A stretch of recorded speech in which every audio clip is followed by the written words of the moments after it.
Por exemplo, manga. Quando falamos manga, o que vem à mente? Uma fruta maravilhosa, deliciosa, dicas de passagem. Mas vem também à mente a manga da camisa. Mas também vem à mente a manga do candeeiro, aquela parte que fica brilhante no candeeiro. Mas para qual manga se destina a palavra? A manga estava gostosa. Qual? A do candeeiro? Não, a manga é fruta. A manga estava rasgada. Qual? A fruta? Não, a da camisa. A manga estava quente. Qual? A do candeeiro. Mas se nós falarmos simplesmente que a manga estava bonita, qual das três? Para qualquer uma serve. Assim, a palavra ressurreição, que existia no aramaico, ela era utilizada em vários sentidos. Entre eles, o sentido de reencarnação. Vamos adiante. Os judeus, naquela época, acreditavam na reencarnação. Aquilo era uma realidade para eles. Até mesmo por influência da cultura egípcia. Vamos lembrar que os judeus, por mais de 350 anos, foram escravizados pelos egípcios.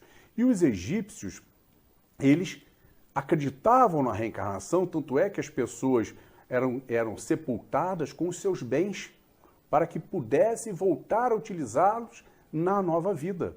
Os mais poderosos eram sepultados, inclusive, com os seus servos, para que pudessem continuar servindo-os na nova vida. Os egípcios até acreditavam também na metempsicose, que é a reencarnação não em corpo humano, mas em corpo animal, para aqueles que fossem desobedientes à lei de Deus.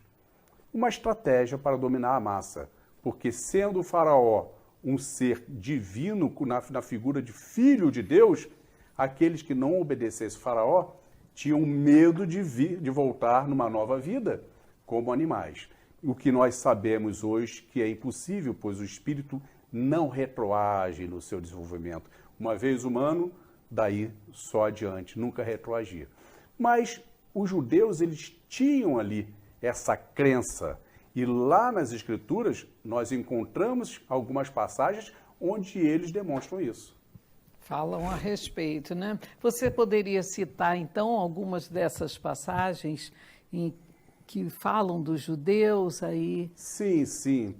Está lá uma delas, está no Evangelho de Lucas, onde o relato de que Jesus estava acompanhado de seus discípulos ali nas cercanias de Cesareia de Filipe, o que hoje é um parque arqueológico, quase fronteira de Israel com a Síria, no nascedouro do Rio Jordão.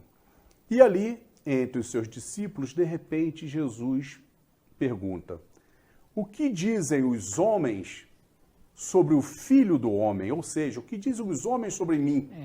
Quem sou? E uns responderam: Senhor, há quem diga que és o Elias retornado.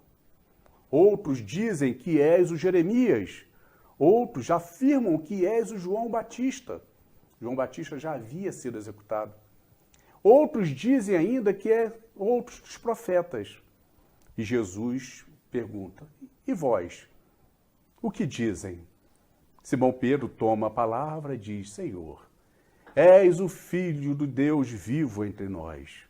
Bem-aventurado seja Simão, pois não é o teu corpo, o teu sangue que responde, e sim o meu Pai. Até fazendo uma alusão à mediunidade, à intuição de Simão Pedro. Aí seguimos adiante. Se eles admitiam, alguns diziam que ele era o Elias retornado, não poderia ser uma ressuscitação, pois Elias havia vivido 350 anos antes.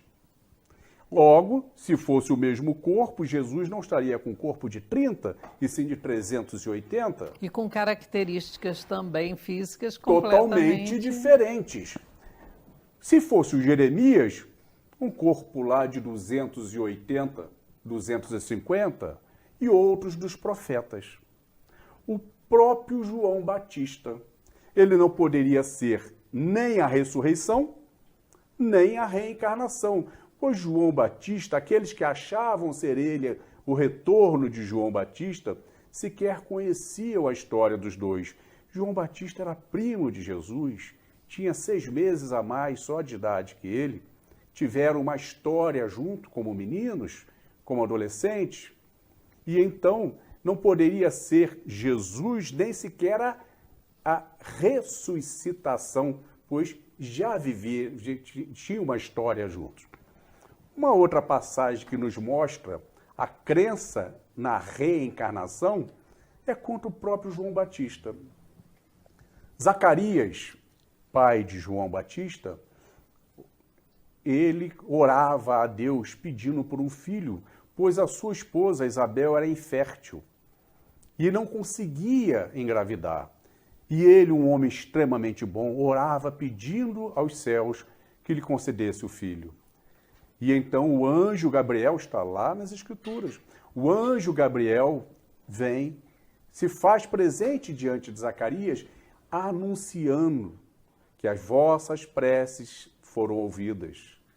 Sua mulher, Isabel, está grávida de um menino, chamar-se-á João, e ele será responsável por encaminhar muitos homens a caminho de Deus, pois virá não somente com as virtudes de Elias, mas com o espírito de Elias. Veja, é afirmativa, incontestável, de que os judeus já acreditavam na reencarnação.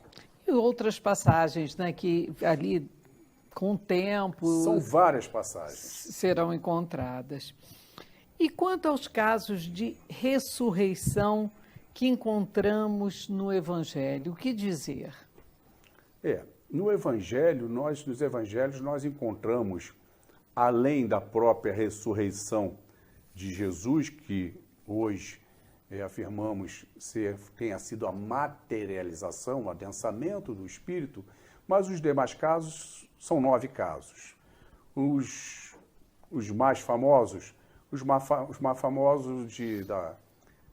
do filho da viúva de Naim, da filha de Lázaro e o do próprio lado.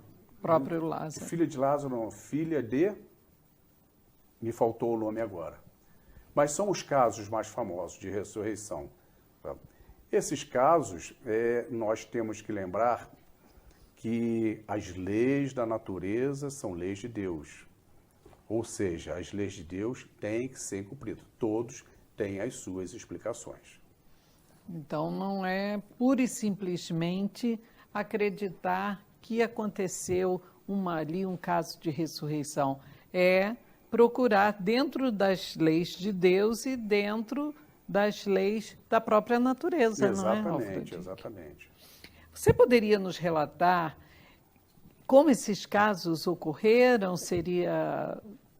Nós encontramos explicações no Livro dos Espíritos, questão 423, 424, onde aborda a letargia, tá? Letargia e catalepsia. Letargia, catalepsia, onde o organismo entra nesse estado, como se fosse um estado de hibernação, onde o metabolismo cai muita coisa. A catalepsia parcial, a letargia total, onde o coração, por exemplo, bate de 5 a 6 vezes por minuto. A defesa do organismo é diminuir a circulação periférica e para manter os órgãos vitais ainda vivos. A respiração fica praticamente sem se perceber. A rigidez é total, ou seja, o estado é o estado de um cadáver.